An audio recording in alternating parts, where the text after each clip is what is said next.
አሚን መልቲሚዲያ ፕሮዳክሽን መጅኑን ዲያሪ ልብ አንጠልጣይ ታሪክ ክፍል 4 ደራሲ ሙከረም ተራኪ ረዚቃ መሐመድ። ለቻናላችን አዲስ ከሆናችሁ ላይክ፣ ሼርና ሰብስክራይብ በማድረግ ቤተሰቦቻችን እንድትሆኑ በታላቅ አክብሮት እንጋብዛችኋለን። አንድ ሰው ጀግና ለመባል የደነደነ ልብ ያስፈልገዋል። ይህ ቁራሽ ስጋ የአካል ክፍል ፍቅር በሚባል ወጥመድ ላይ የወደቀ ጊዜ ግን ነገሮች ተገላቢጦሽ ይሆናሉ። ብዙ ነገር ላይ ደፋር የሚባሉ ሰዎች ፍቅር ሲይዛቸው መርበትበታቸው በዝቶ ፍርሃታቸው ይቆጣጠራቸዋል። የሚወዱትን ሰው አይኑን እንኳ በቅጡ ለማየት አያስችላቸውም። ፍቅር ላይ ጀግና የሚባል ሰው የለም፣ ምክንያቱም ፍቅር መሸነፍ ነው። እኔም እጣ ፈንታዬ ከዚህ ያለፈ አልነበረም። የውስጤን ተናግሬ እየተደናበርኩኝ ወደ ቤቴ ከነፍኩ። ግማሽ መንገድ ከተጓዝኩኝ በኋላ ተመልሼ መልሷን ለመስማት ፈለግኩ። ነገር ግን ወኔ የሚባል ነገር ከኔ ጠፍቷል። ብቻዬን በጨለማው ከቤቴ ደረስኩ። በቀጣዩ ቀን ሰኞ ምንም እንዳልተፈጠረ ራሴን አዘጋጅቼ ወደ ትምህርት ቤት ሄድኩኝ። እስከ እረፍት ሰዓት ያለችውን ክፍለ ጊዜ ሳስብ ስተክዝ ቆየው። የእረፍት ሰዓት መድረሱን የሚያበስረው የደውል ድምፅ ሲያቃጭል ደብተሬን ከቦርሳዬ ጨምሬ በመጀመሪያ ወደ አዩብ ሄጄ ሁሉንም ነገር ለነግረው ወደ ክፍሉ ስሄድ አዩብ ያለ ወትሮ ከትምህርት ገበታው ላይ አልተገኘም። ምን ገጥሞት እንደቀረ ለማረጋገጥ እየሰጋውም ቢሆን ወደ ቀስዋ ክፍል ሄድኩኝ። ነገር ግን እሷም እንዳልመጣች ጓደኞቿ ነገሩኝ። በሁለቱም መቅረት እየተወዛገብኩ ወደ ክፍሌ ገብቼ ከአፍራህ ጋር ተቀመጥኩ። አፍራህም የኔን መለዋወጥ ስትመለከት ልታወራኝ አልደፈረችም። ቆይ ምን ሆኖ ነው ሁለቱም የቀሩት? ሳላስበው ድምፄን ከፍ አድርጌ ተናገርኩ። በዚህ ጊዜ አፍራህ ጥናቷ አንገት አድርጋ ምን አልከኝ? አይ ምንም እዚሁ ነው። ምን ሆነሃል ግን? አይ አዩብና ቀሱ አልመጡም። እና ይምጧ ማለት ፊቴን አጨፈገግኩት። ማለት የሆነ ነገር አጋጥሟቸው ነው የሚሆነው። አንገቷን ደፋች። አዎ ግን ምን ብዬ ወደ ራሴ አጉረመረምኩ።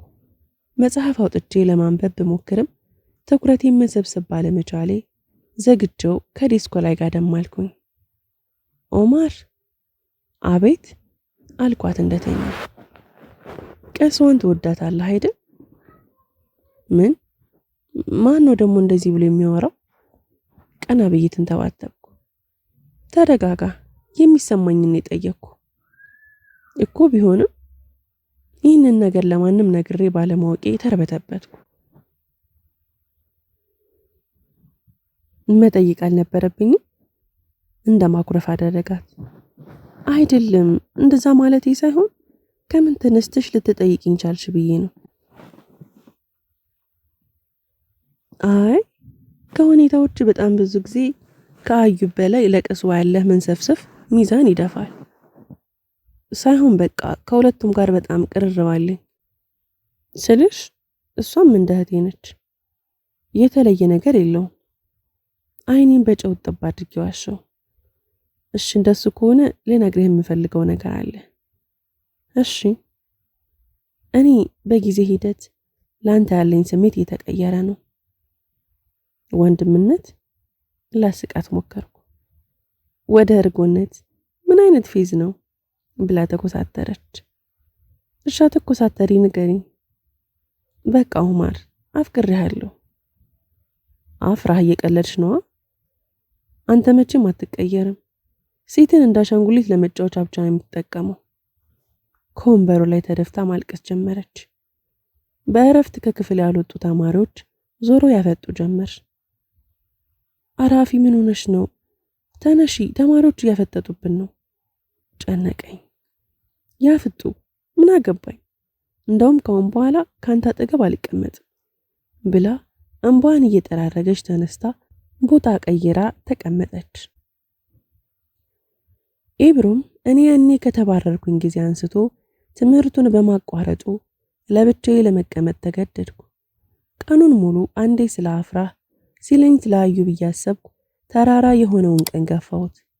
ወደ ቤት መውጫ ሰዓት ሲደርስ በቀጥታ ወደ ነቀሷ ቤት ነጎድኩኝ። ወደ ሰፈራቸው ስገባ የለቅሶ ጩኸት ይሰማኛል። እኔም ውስጤን ፍርሃት እያለው የመጨረሻውን ቅያስ ታጥፌ ከቤታቸው በቅርብ ርቀት እንደቆምኩኝ ደርቄ ቀረው። ከነ አዩብ ቤት ትይዩ ድንኳን ተጥሏል። እግሬን ብርክ አለኝ። ልቤ ራደ። እጅ ቦርሳ የሚያዝ አቃተው። ከመሬት ላይ አረፈ። ዱንያ እንደዚህ ነች። ማንም ለነገ ህይወቱ ዋስትና የማይዝባት፣ ከአፍታ በኋላ በሚፈጠረው ነገር ላይ ርዝራዥ ተስፋ እንኳን ማሳደር የማንችልበት ተገለባባጭ ዓለም ናት። እግሮቼ ከተጣበቁበት አፈር መነሳት ተሰናቸው። እንባዎቼ የአይኔን ወሰን ኬላ አቋርጠው አልፈውታል።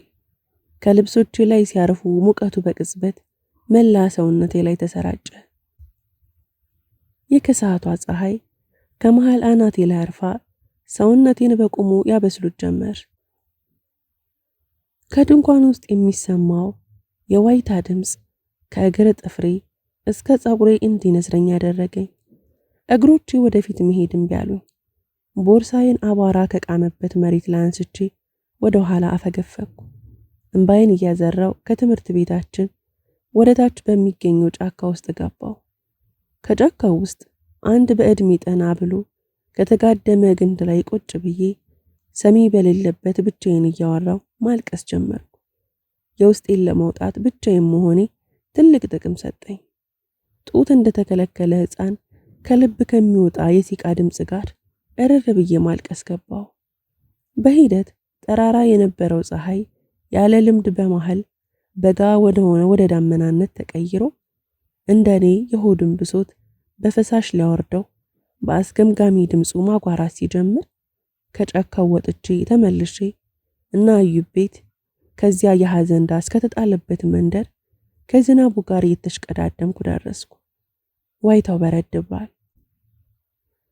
ፈራ ተባ እያልኩኝ ከድንኳኑ ተጠጋው። በሩቅ አይኔን ወርወር ሳደርግ መሪምን ጨምሮ አንዳንድ የትምህርት ቤት ልጆች ላይ አይን ያረፈ። አንገቴ እንደፍቼ ወደ አንዱ ባዶ መቀመጫ ሄጄ ለብቻዬ እንደተቀመጥ ከቀብር እየተመለሱ ነው ወጣቶች ብድግ በሉ እጅ አስታጥቡ ብለው አንድ በዕድሜ ጠና ያሉ ሽማግሌ ትዕዛዝ መስጠት ጀመሩ።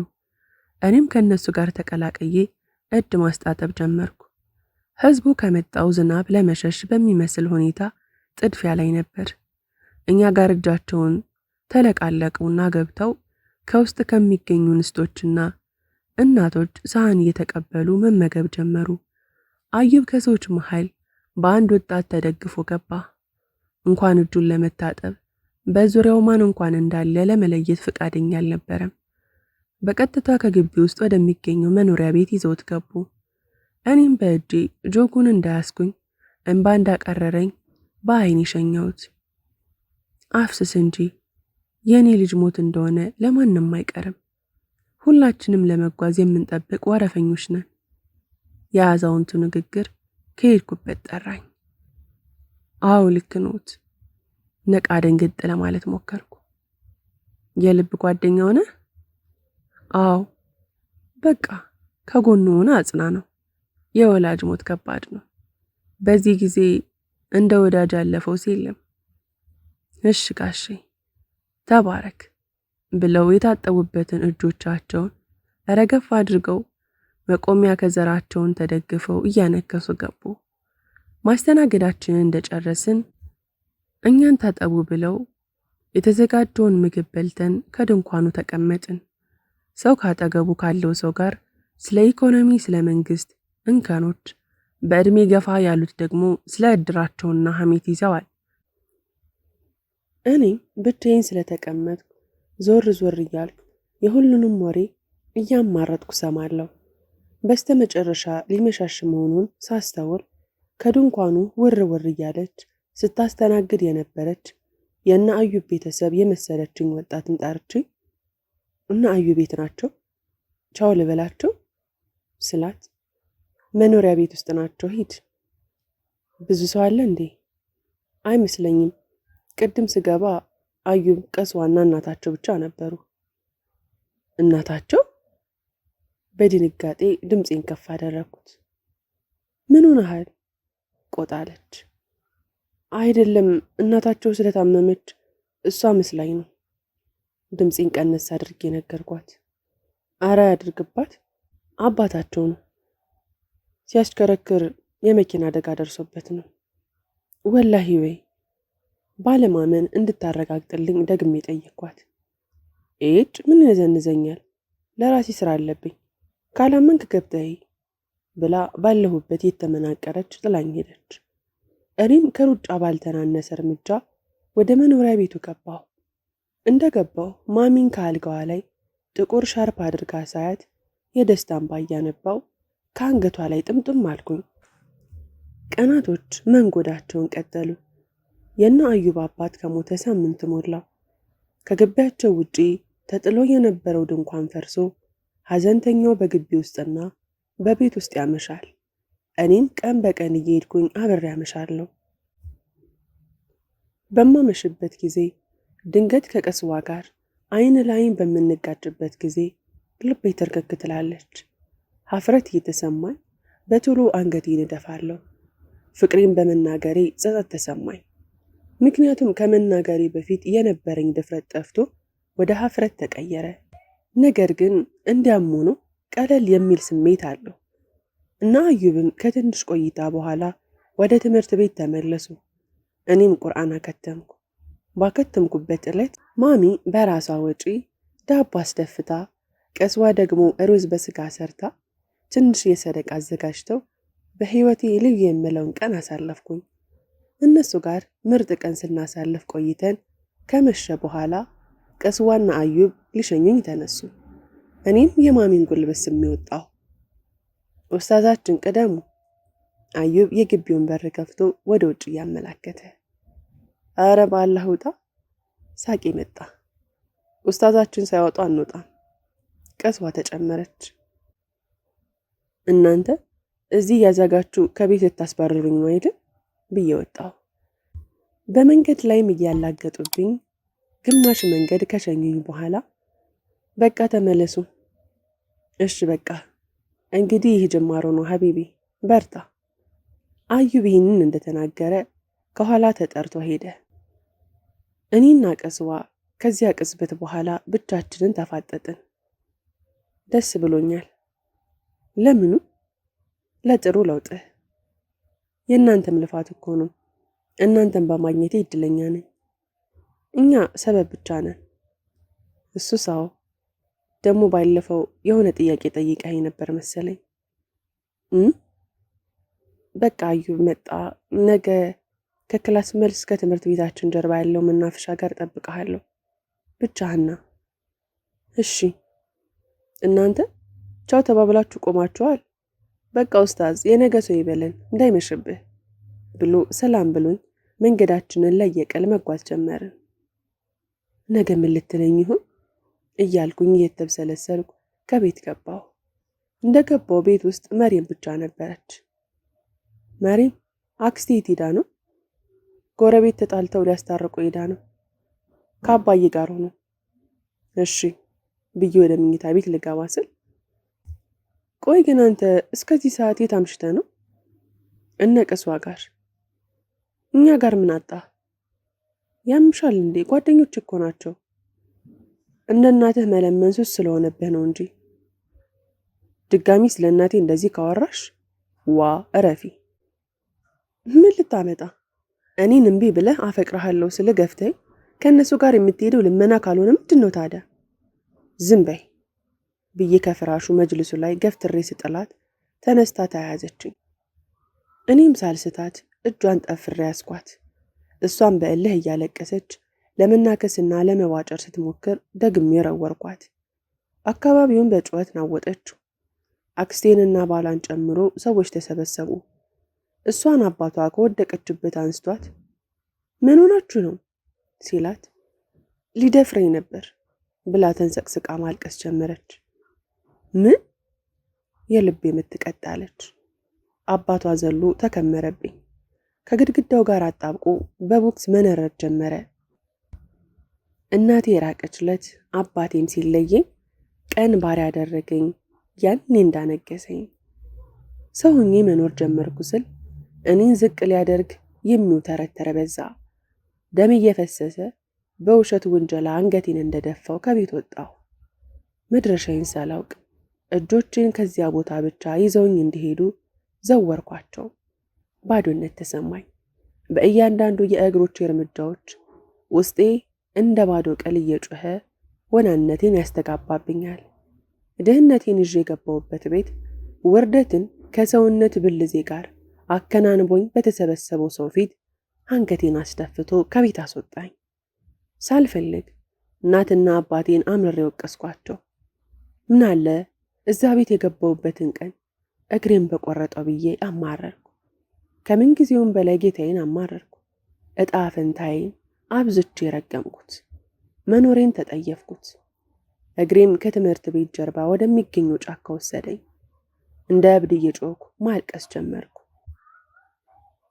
ከአላህ ጋር በንግግሮቼ ግብ ግብ ያስኩኝ። የበለዘውን ፊቴን፣ የሚደመውን ጥርስና አፍንጫዬን በእጄ እየጠራረኩኝ ለቅሶዬን ማንም በማይጋራኝ ውስጤን ለማንም በማላካፍለው ጥቅጥቅ ደን ውስጥ ብቻዬን በጨለማ ተቀመጥኩ። ምን ይኑር ምን በማላቅበት ደን ውስጥ ሞትን ተዳፍሬ በሚያንዘፈዝፈው ብርዱ ተኮራምቼ ጫማዬን ተንተርሼ ጋደም አልኩ። ቦታው በእጽዋት የተከበበ በመሆኑ ንፋሱና ቅዝቃዜው ጥርሴን እያንገጫገጨው ገባ። የገጠመኝ ነገር ትውስ ሲለኝ በጎኔ በተንጋለልኩበት እምባዬ ኮለል እያለ ከፊቴ ላይ ይወርዳል። ጠዋት የጫካው አዕዋፋት ጩኸትና የሚነፍሰው ውርጭ ከእንቅልፍ ያነቃኝ። ሰውነቴ በቅዝቃዜው ተነሳ በረዶ የሰራ ያህል ተሰማኝ። ጎትቼ ከጉልበቴ ጋር ያደረግኩትን ቲሸርቴን ወደ ላይ አውጥቼ የተንተራስኩትን ጫማዬን ተጫምቼ ከጫካ ወጣሁ። ገና መነጋጋቱ ነበርና ወዴት እንደምሄድ ግራ ገባኝ። ተማሪዎች እንዳያዩኝ ከትምህርት ቤታችን አካባቢ ራቅ ብዬ ሄድኩኝ። ቀኑን ሙሉ እህል ውሃ የሚባል ነገር ሳልቀምስ መርዝ እንደቀመሰ ውሻ ከተማውን ስዞር ውዬ ተማሪዎች ከትምህርት ቤት መለቀቅ ሲጀምሩ ከቅስዋ ጋር የያዝኩት ቀጠሮ ትዝ ሲለኝ ወደ ቦታው መሮጥ ጀመርኩ። የክፍሌ በር መንኳኳት ከዲያሪው መንጭቆ አስወጣኝ። አነስ፣ ቀኑን ሙሉ ቤት ውለህ ነው? አያቴ ነበረች። እኔም ውጩን በመስኮት ያሻግሬ ሳይ ጨላልሞ ነበር። አያቴ ትንሽ ራሴን አሞኝ ነው። ክፍሉን ከፍቼ ወጣሁ። ቆይ ምሳ በላህ? አልበላሁም። ታዲያ እንዴት አያምህ? አያቴ ደግሞ ምግብና ራስ ምታት ምን አገናኛቸው? አሁን ዝጋ፣ መልስ አትስጠኝ። ሆድ ባዶ ሆኖ ታዲያ ምን አባህ ፈለግ? እሺ ቀጥ ብለህ ታች ውረድና ጠብቀኝ። ልብሴን ቀያይሬ መጣሁ። ጉንፋን ነው የሚሆነው። ዳማካሴ ከጎረቤት ይምጣና በቡና ትጠጣለህ። ኤጭ ዳማካሴ አልወድም እኮ። ዝም በል መናጤ፣ ወደህን የምትጠጣው? ፈቲ ጎረቤት ጋር ሂጅና ከጋሽ አብራር ዳማካሴ ብለሽ ይዘሽ ነይ ስትላት ፈቲ ከታችና እሺ ኡሚ አለቻት። እሺ ብዬ የተነጫነጭኩ ቀልቤ ዳሪው ጋር እንደሆነ ወረድኩኝ። እራት ተሰብስበን በልተን ሳያመኝ በማሸቴ ዳማካሴን ተግቼ እንደ ሌላው ጊዜ አያቴን ሳላጫውታት ወደ ደረጃው ስወጣ አንተ ልጅማ አሞህ አይደለም እዛ አልጋ ላይ እንቁላል ታቀፈን የሚሆነው። አያቴ ደግሞ አሞኝ አይደል እንዴ ብዬ ወደ ክፍሌ ገብቼ ካቆምኩበት ቀጠልኩ። ከቦታው ላይ ደርሼ ለደቂቃዎች ጠበቅኩ፣ ግን አልመጣችም። ተስፋ ቆርጬ ልመለስ ኦማር ከጀርባ በኩል ተጣራው። ዘወር ስል ቀስዋ ናት። በልብስ ነበረች። አዩብ እንዳውቅ ልብስ ለመቀየር እንደሄደችና እንዳረፈደች በመገመት ዞር የተጠጋዋት። ኢና ሊላህ፣ ፊት ምን ሆኖ ነው ደግሞ ጠውልቀሃል? ከዚያም ማታ የተፈጠረውን ዘግዝጌ እንደ ሕፃን እያነባው ነገርኳት። በመሪም ስራ ተናዳ ሱሮቿ ተገታተሩ። አብራኝ አለቀሰች። በቃ እሱን ተይውና ወደ ራሳችን ጉዳይ እንመለስ። እንዴት እንደዚህ ሆነ እናወራለን? ወደ ቤት እንሄድ ስትለኝ አእምሮዬ ዳግመኛ መገፋት ካልፈለግ እግርህ ከሰው ደጅ እንዳይረግጥ ብሎ ሲያስፈራራኝ በፍጥነት አይ አይሆንም አልኳት። ለምን? በቃ ቀሲ የምትይኝን በይኝና ልሂድ። በዚህ ሁኔታ ምንም ነገር አናወራ። በቃ ተይውሽ። ወላሂ? አዎ ማልልኝ። ማልቀስ ጀመረች። እኔም ባለችበት ምንም ሳላናግራት የቆሰለ ልቤን ከባዶ ሆዴ ጋር ታቅፌ እንባዬ ቅርር እንዳለ ዞሬ ትቻት ሄድኩኝ። ክፍል 5 ይቀጥላል። ታሪኩን ከወደዳችሁት ላይክ፣ ሼር፣ ሰብስክራይብ ማድረጋችሁን እንዳትረሱ። ስለምትከታተሉንና ከኛ ጋር ስለሆናችሁ ከልብ አድርገን እናመሰግናችኋለን።